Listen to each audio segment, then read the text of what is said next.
Hello everyone, this is the first lesson recording of IM2, Unit 1, Day 1, August 17th. So please have your video on when you're ready, and you're going to need your notebook or binder and some pencils.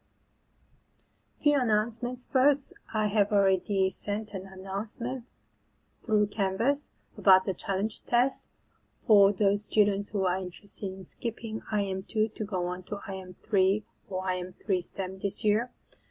The most important thing is the deadline to register for it is today, Monday at 3 p.m. You need to do that. And the placement test is going to happen on Wednesday, August 19th at 3 o'clock. No exceptions. Another announcement.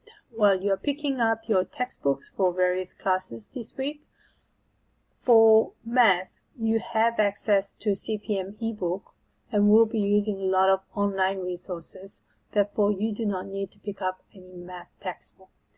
But if you truly want a hard copy of the CPM textbook, you can certainly talk to me and we can make that happen. But I do not foresee you needing a hard copy, especially when you have an online copy. But let me know. Okay, what are we doing today? We are going to be reviewing order of operations and evaluating and solving equations. We're also going to just practice taking pictures of your work and submitting it to Canvas. So first up, order of operations. Well, when you have different operations like addition or parentheses or exponents or division, which one should go first? That's what it's all about, and you are familiar with parentheses, exponents, multiplication, division, addition from left to right. Okay, this should be from middle school or IM1. But instead of calling a parenthesis, we're going to call it grouping symbols to extend what is considered just parentheses into grouping symbols. So instead of PEMDAS, now the mnemonic becomes JAMDAS. So GEMDAS or JAMDAS. But we are going to start by analyzing all the symbols first. So when you see an expression, this something, what's this operation here? And something, what's this operation here? What are the operations? Well, that's a subtraction and that's multiplication. Okay, so in this case, which one should go first? Subtraction or multiplication? I hope you're telling me multiplication. Okay, so you should do that first. What operations do we have here? Multiplication, addition, multiplication, and subtraction. So which has the highest order of operation? Well, that's going to be multiplication and division. So we are going to have to do this group first and this group first. What if you have this kind of expression? You have addition, but we have parentheses with addition and then a subtraction. So in that case, what do we do first? Well, first thing we need to think about it is, what is the operation between this number and these parentheses? It's multiply. That's right. So that means we can put a multiplication symbol here just so that we do not get confused. Okay, between multiplication and parentheses, which has higher order? Okay, it's the parentheses or grouping symbol. So we have to do the parentheses first. What if you have this kind of expression? We have multiplication, addition, multiplication, and exponent and subtraction. Which comes first? We don't have any grouping symbols, so the highest thing is exponent. So we have to evaluate that first. What about this? Well, what do you know about grouping symbol? This fraction line is a grouping symbol. That means that it's almost like there is a parenthesis at the numerator and a parenthesis as a denominator. So they need to be taken care of first. The grouping symbols right at the top. So fraction line is a grouping symbol. Okay, so let's do some examples. -3 minus 2 multiplied by 5. In this case, we need to do grouping symbol, then exponents, multiplication, division, or add and subtraction. So we are dealing with this negative sign here, and negative sign here, and multiplication operation here. The question comes, these negative signs, does the negative signs, do they always mean negative, or do they always mean subtract, or does it change at times? Okay, let's look at this. We have the -3 here, and then we have the 5 being multiplied. So, and then we have this number 2, and if you assume that this is the subtract, this will look like this. Okay, so in this case, we know that order of operation tells us that we need to do the multiplication first. Oh, so if we were to consider that that 2, that negative sign was a negative number, negative sign, then we would be adding a negative number here. Okay, so in this case we would do multiplication first, which will get us -3 minus 2 times 5 is 10, so that's going to give us -13.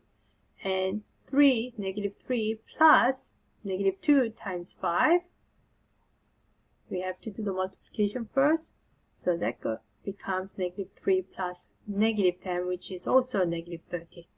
So the bottom line is, it does not matter as long as you actually maintain this number as negative here. Okay, this is actually my preferred way, is to stick the operation with the number that comes right after it. Then there is never any confusion there. Okay, so example 2, let's try another one. Okay, when you have, what do we have here? We have parenthesis, negative, close parenthesis, and addition. So out of all those operations, which comes first? Parenthesis. Okay, so 12 minus 7 is 5. 3 times 5 is, okay, the next line is going to look like this, plus 2. Okay, notice the way I am showing work step by step. I am not skipping steps, and I am using this equal sign to say that this expression is exactly same in value to this expression. Okay, I can't sort of just go 3 times 5 and then on the next line plus 2. So each line needs to be the same. Okay, between 3 and this parenthesis, what is the operation? It's the multiply. So it's going to be 3 times 5 plus 2. And that gets us to 15 plus 2, or 17. Let's try another example, number 3. Remember, when you see a fraction line, they are grouping symbols. So it's almost like the numerator is separate and the denominator is separate.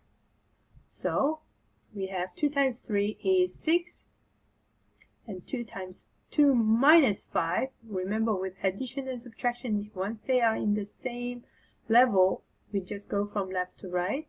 So it's going to be 2 times 3 is 6, and 2 minus 5 is -3. And the next line, we're going to evaluate -3 plus 7. We're going from left to right. That becomes 6 over 4 minus 1, because -3 plus 7 is 4. And then from here, 4 minus 1 is 3, so 6 over 3, which is 2. Okay, so you are going to go into your groups and be working on some practice problems together. I have randomly broken up the class into groups of 3 or 4. There will be 4 people, and you are going to, by first name, you are going to decide who is number 1, number 2, person number 3, and number 4. The person with the the name that starts first in the alphabet will become the facilitator, and the second person will become the reporter, and the third person, the resource manager, and the fourth person, task manager. So the role of facilitator, you are going to keep everyone in the same place and make sure everyone participates. Reporter, you guys need to, once you get together as a group, you need to come up with a team name, and you need to also write down the team members. So you need to jot down all the team members. You need to ask them their names and then jot them down, so that when we return, you're going to enter those in the chat. So that's very important. And the resource managers, if you need help, you are going to form the group question. You make sure that no one in your group can answer it, and then invite a teacher. Call on the help button.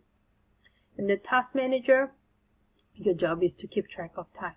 So I am going to give you 10 minutes total, but make sure that you're not one person is not just going ahead, but everybody is working together. Okay, where everybody's working at the same pace. And I am going to put this link in the chat, and this is going to give you access to the slides you are going to need. So, because once you go on to breakout rooms, you actually do not get to see these slides anymore. So I am going to ask you to have a Zoom on one half of your Chromebook, and I'm going to ask you to open this link on the other half of the Chromebook. So remember, last lesson we practiced the split screen, so you're going to do just that. So what are you going to do? What are the procedures? There are 8 practice problems plus 1 challenge problem. You are going to write in your notebook as you solve the problem. You need to show proper work, and you'll be turning in your classwork today. So make sure you are showing proper work ready to be turned in, that I can read it and I can understand what you're doing. Everyone work on problem 1 first. Everyone's going to start with 1. Everybody's going to be working on their own to some extent, but as you come across problems, you're going to discuss it and make sure everybody has the same answers. Task managers make sure everyone's done, and one member explains the step and discuss. Everyone work on problem 2, and so on and so forth. Different member will explain the step for number 2. And I may pop in and I may ask someone to re-explain the steps. Okay, some of the examples of explaining. There's just some statements that you can use, phrases you can use. And here they are. There are the 8 problems. It looks like this. And then finally the challenge problem. Okay, please pause the video and do these problems now. Okay, I am going to assume that you are done. I am going to show you the answers. You can check your answers and see if you can make sense of it. If you need to pause the video, please do so.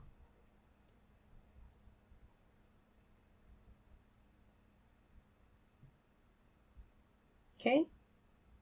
Alright, so for the challenge problem, what do we need to do first? Well, we have the parenthesis grouping symbol. That needs to come first. Then, what comes next? The exponents comes next, right? And then what? And then it's the multiplication and division. So do we have any multiplication? Yes, 3 times 4. From left to right, so 3 times 4 is 12. But don't forget this negative sign here. And then next line is the division is next because it's to the right of the multiplication. And then now we're left with addition and subtraction. You just need to simplify. And finally, you have 2 as your answer. Great. Okay, the lesson will continue in the second lesson video, so please tune into that.